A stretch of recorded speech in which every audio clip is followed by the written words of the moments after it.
Et donc, vous allez tous les applaudir énormément. Shivendra, Singh, Dungarpur.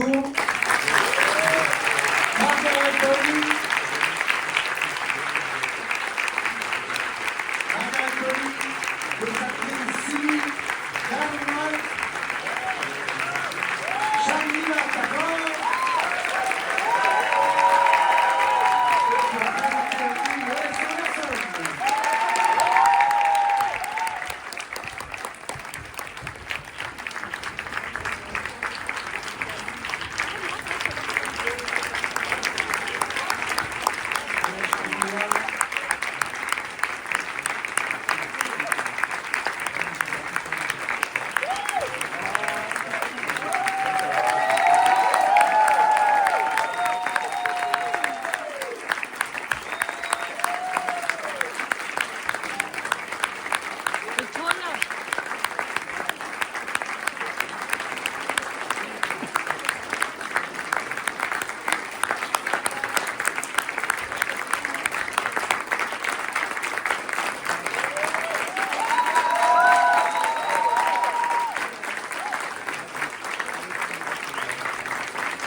Wes Anderson. Wes speaks first.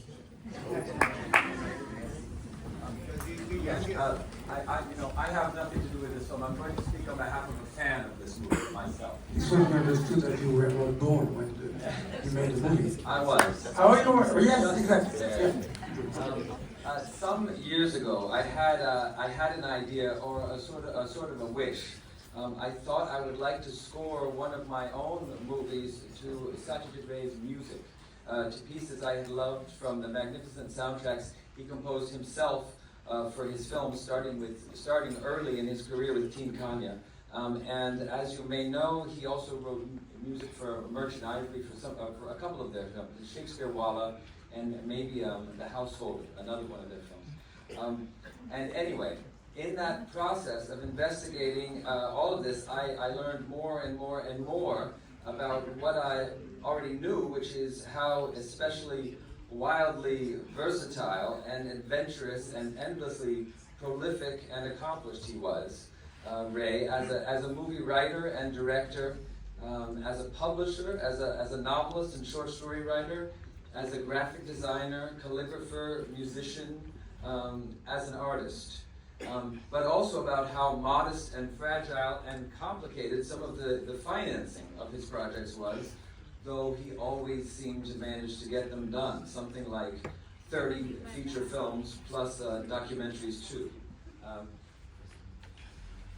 A great favorite among his many great films, Days and Nights in the Forest, had, to an American anyway, all but disappeared. It was not available for some of these same complex reasons. And the process of its resurrection was methodical and deliberate, but with the persistence of Martin Scorsese and our team at the Film Foundation, Margaret, Bodde, along with Shivendra Singh Dungarpur at the Film Heritage Foundation,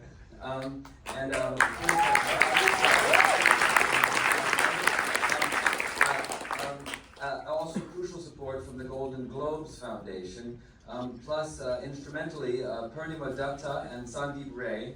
And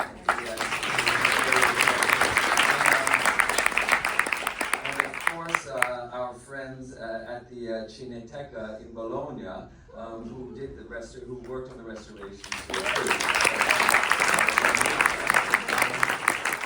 With all their persistence over the past decade or more, it's finally happened, and the dazzling thing is it's here for you to see tonight. We joined Satyajit Ray back in 1970, and I would say if he'd made the movie in America, he might have cast John Cassavetes and Peter Falk and Ben Gazzara. The movie is a novel, this one, a modern novel. It's based on a book. 4 friends step out of their lives for a sort of a lost weekend, a clash/negotiation between urban and rural, and between castes and classes who live in almost different centuries, between selfish men and the women who see through them. These characters pass through the forest of this story in a kind of anxious enchantment, a sort of psychological Midsummer Night's spell. The famous memory game sequence is mesmerizing and unforgettable, and was also openly stolen by me for one of my own films as well. The great Shivendra Chatterjee plays Ashim, intellectual, quite lost, certainly arrogant. All four of them are more than a bit oblivious to the damage they do through this story, but he's searching. The great Sharmila Tagore here tonight with us.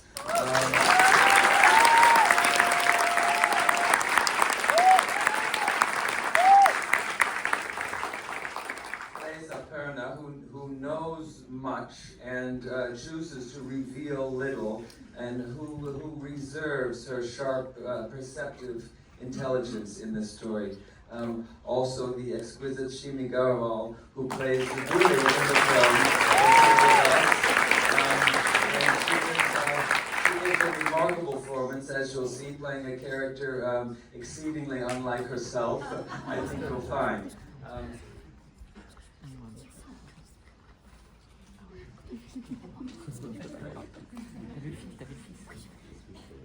Ray's films are so clearly the personal projects of a maestro, really a kind of impresario, a gentle one. He was big, as you know, nearly 2 meters tall, like 6'5" or something like that.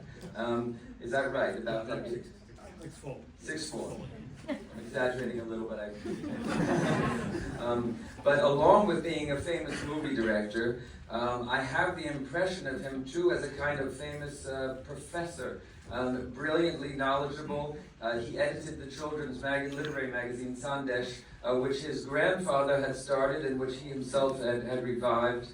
And he wrote it. Correct me if I'm wrong about something. But so far I'm right on. Yeah. And he also wrote, maybe as you know, all the Faluda stories, which are only one of the literary series that he kept up, and which includes some, by the way, Bengali science fiction, which is a genre. And there are memoirs and criticism and translations, and in fact much more. There must have been many disciples and acolytes, because I think his greatness was always obvious. He's a sort of heroic artist, and that's the way I've always felt about him anyway. Finally, anything signed Satyajit Ray must be cherished and preserved.